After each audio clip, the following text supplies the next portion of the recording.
شهر القرآن أطلنا.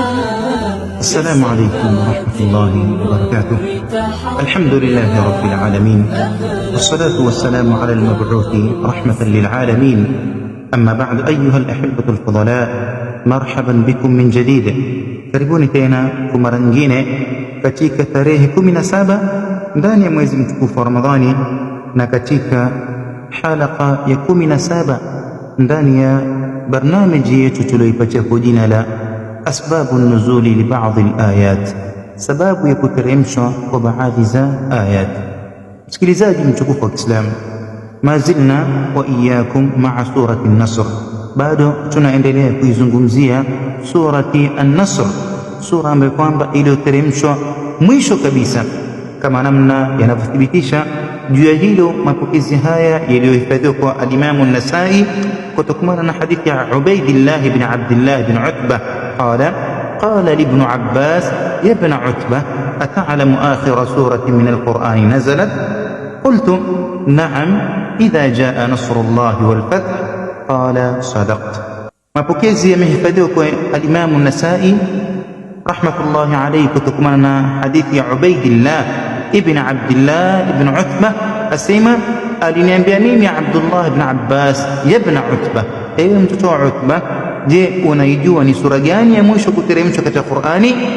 Asema ibn Utbah, qultu, nikasema kumwambia Abdullah ibn Abbas, naam, naijua, si nyingine bali ni idha jaa nasrullahi wal fath. Alipojibu jawabu hili Abdullah ibn Abbas radhiyallahu anhuma akampongeza na kumwambia, sadaqata, umesema ukweli. Msikilizaji mtukufu wa Kiislamu, tumeishi na aya ya kwanza hii, idha jaa nasrullahi wal fath. Mwenyezi Mungu ambia mtume wake sallallahu alaihi wasallam, pindi itakapokujilia wewe nusra ya Mwenyezi Mungu subhanahu wa ta'ala na ushindi ambao ni ibara ya fathi Makkah, kule kukombolewa nchi ya Makkah. Fathi Makkah, kule kukombolewa nchi ya Makkah ilikuwa katika mwaka wa 8 wa Hijiria, ilikuwa katika mwaka wa 8 wa Hijiria. Baada ya kufunguliwa nchi ya Makkah na kukombolewa nchi ya Makkah, ikawa ni nchi ya Waislamu, na tija yake ikawa wa raaita an-nasa yadkhuluna fi dinillahi afwaja, utaona watu wanaingia katika dini ya Mwenyezi Mungu subhanahu wa ta'ala makundi kwa makundi. Naam, na hili linathibitishwa na mapokezi ambayo kwamba yalihifadhiwa kwa al-Imam al-Bukhari rahmatullahi alayhi kutokana na hadithi ya Amr ibn Salama.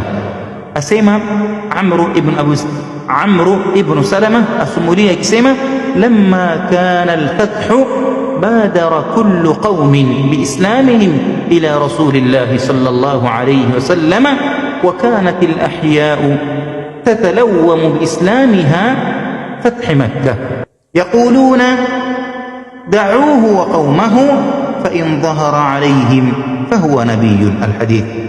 Asumulia sahaba huyu Amr ibn Salama radhiyallahu anhuma ya kuwa ilipokuwa katika mwaka wa fathi Makkah ambao ulikuwa ni mwaka wa 8, ilipokombolewa nchi ya Makkah katika mwaka wa 8, basi makabila ya Waarabu kinyume na kabila la Quraish, makabila ambayo kwamba walikuwa wakiisubiri fathi Makkah kwa siku nyingi sana, kwa masiku mingi sana. Kwenye riwaya zingine zinaonyesha ya kuwa walikuwa kila msafiri anapokwenda Makkah akirudi, walikuwa wanamuulizia, kuna habari gani huko, kumefikia vipi, haya tuelezee, kuna habari gani?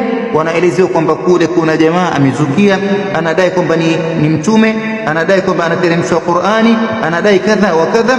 Walikuwa wanasubiri kwa hamu ile Makkah ili ikombolewe, kwa sababu wakijua kwamba ikiwa ni mtume wa Mungu kweli, basi Mwenyezi Mungu atalitimiza tu jambo hili. Kwenye riwaya hii ya Bukhari ambayo kwamba ilikuja kupitia Amr ibn Salama, asema ilipokuwa mwaka wa fathi Makkah ambao ni mwaka wa 8, basi makabila wale ambao kwamba walikuwa wakisubiri fathi kwa hamu wakawa ni wenye kumiminika katika mwaka wa 9.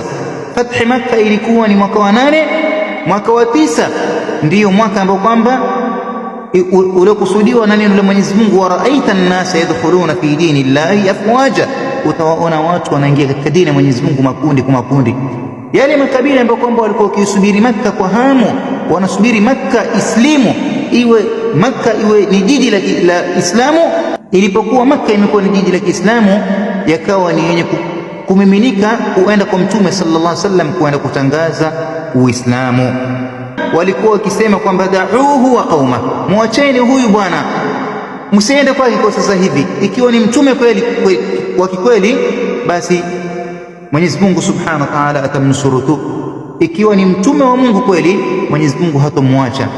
Kwa sasa hivi tumwacheni, tumwangalieni habari zake zitafikia wapi. Ikiwa ni mtume wa Mungu, Mungu atamnusuru, na atakapo kumnusuru Mwenyezi Mungu, basi tutakwenda kufanya nini? Tutakwenda kujisalimisha na sisi na kumwamini Mwenyezi Mungu Subhanahu wa Ta'ala. Wa fi'lan, ilipokombolewa Makka katika mwaka wa 8, ndio mwaka wa 9 ule ukawa ni mwaka wa amu alwafdi, wakawa ni wenye kumiminika. Wa raaita an-nasa yadkhuluna fi dini llahi afwaja, utawaona watu wanaingia katika dini ya Mwenyezi Mungu makundi kwa makundi, wakikusudiwa hao ambao walikuwa wakisubiri Makka kwa hamu, ili waione Makka kwamba imekuwa ni nchi ya Kiislamu, na wao wakawa ni wenye kuenda kwa Mtume sallallahu alaihi wasallam kutangaza Uislamu. Na Mwenyezi Mungu Subhanahu wa Ta'ala ni mjuzi. Wajazakumullahu khairan, wassalamu alaykum wa rahmatullahi wa barakatuh. طوعا للملك الأعلى قرأ القرآن وصلى لله عز وجل. Qoyama Image, sisi tunafikisha na Allah anaongoza.